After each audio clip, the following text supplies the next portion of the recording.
Ravi de vous retrouver pour ce journal du mercredi 11 août. À la une de l'actualité, journée africaine de l'état civil célébrée ce mardi à la mairie d'Adjamé. Recensement de la population, la ministre Niale Kaba lance le recrutement de 40 000 agents recenseurs. Et pour terminer, fin des Jeux olympiques, le classement des pays africains médaillés. Bienvenue pour cette nouvelle session d'information.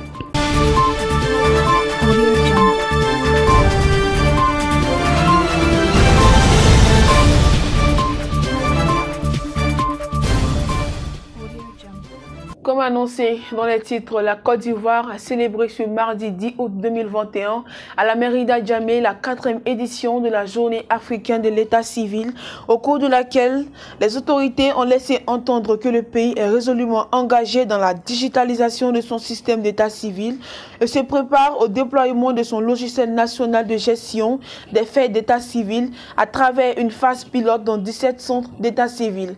Cette édition a pour thème leadership pour un service essentiel. Construire des systèmes d'enregistrement et des statistiques d'état civil résilients en Afrique qui fournissent des services innovants, intégrés et décentralisés pour la période post-Covid-19. La ministre du Plan et du Développement Niale Kaba a procédé ce mardi 10 août 2021 à Abidjan Plateau au cours d'une conférence de presse au lancement de l'inscription pour le recrutement du personnel de terrain du recensement général de l'habitat et de la population. La réalisation effective de cette opération aura lieu du 1er au 21 novembre 2021 sur toute l'étendue du territoire national. En vue de réussir cette opération, il importe de recruter du personnel de terrain, à savoir les agents recenseurs, les aides formateurs, les agents et les superviseurs. Une opération qui mobilisera environ 40 000 agents de terrain âgés de 18 à 45 ans ayant un niveau d'études minimum de la classe de première pour une durée allant de 1 an à 3 mois.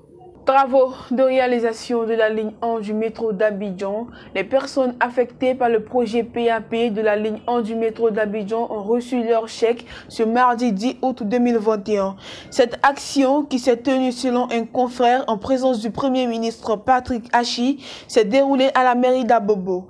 Les bénéficiaires de ces chèques sont notamment des propriétaires non résidents, hébergés gratuits, ménages locataires et des opérateurs économiques. Ce confrère indique que le processus d'indemnisation débutera par la zone nord, à savoir les communes d'Anyama, d'Abobo, d'Adjamé, de Plateau et se terminera par la zone sud, notamment les communes de Trècheville, de Makori et de Port-Bouilly. Ce lundi 9 août 2021, la Côte d'Ivoire a abrité le 27e congrès de l'Union postale universelle UPU à Abidjan Cocody Sofitel. En présence du Premier ministre ivoirien Patrick Achi, représentant le chef de l'État Alassane Ouattara, se réjouit de l'organisation du 27e congrès de l'Union postale universelle à Abidjan.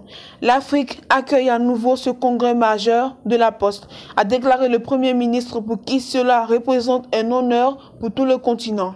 87 ans après sa première tenue en Égypte en 1934. Du côté de l'éducation, le ministère de l'Enseignement supérieur et de la Recherche scientifique a porté ce mercredi à la connaissance des nouveaux bacheliers tant officiels que libres que les préinscriptions dans les universités publiques et privées ivoiriennes devraient se faire dès le 10 août. Sur la plateforme www.orientationsup.net. En ce qui concerne la rentrée universitaire 2021-2022, à noter que le taux de réussite national au baccalauréat 2021 est de 29,24% contre 40,08% en 2020. Ainsi, le ministre informe que l'opération débute à partir du 10 août et prend fin le 31 août à minuit, délai de rigueur. Passé ce délai, les bacheliers non prescrits ne pourront pas être orientés. Cap maintenant dans l'actualité sportive. Le football ivoirien est à nouveau sous les projecteurs avec l'annonce de la démission officielle de Didier Drogba de son poste de vice-président de l'association des footballeurs ivoiriens.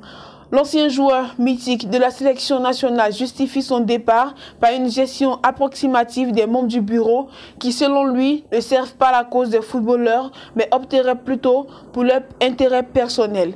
La démission de Didier Drogba n'aura pas empêché la FI de se réunir hier mardi en conclave en AG. Les délégués de club ont donné le quitus au bureau exécutif dirigé par Cyril Domoro à 100% des voix.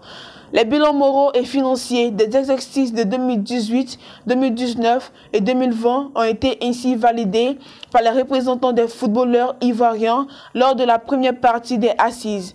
Place reste désormais au toilettage des textes. Terminons ce journal par les Jeux Olympiques. Les rideaux sont tombés sur les Jeux Olympiques de Tokyo 2020 le dimanche 8 août dernier. Sur 54 pays africains, 13 ont remporté une médaille olympique. L'Afrique s'est fait remarquer en athlétisme avec 23 médailles sur les 37. Sur le plan mondial, 206 pays ont pris part aux JO de Tokyo avec plus de 11 000 athlètes. 72 pays reconnus par le Comité international olympique n'ont jamais remporté de médaille olympique. Au niveau de l'Afrique, le Kenya est le pays africain le mieux classé, soit 19e à ces Jeux olympiques avec 10 médailles, dont 4 en or. Et c'est la fin de ce journal réalisé par toute l'équipe de la rédaction. Merci de nous avoir suivis. Portez-vous bien et restez toujours connectés sur Abras TV.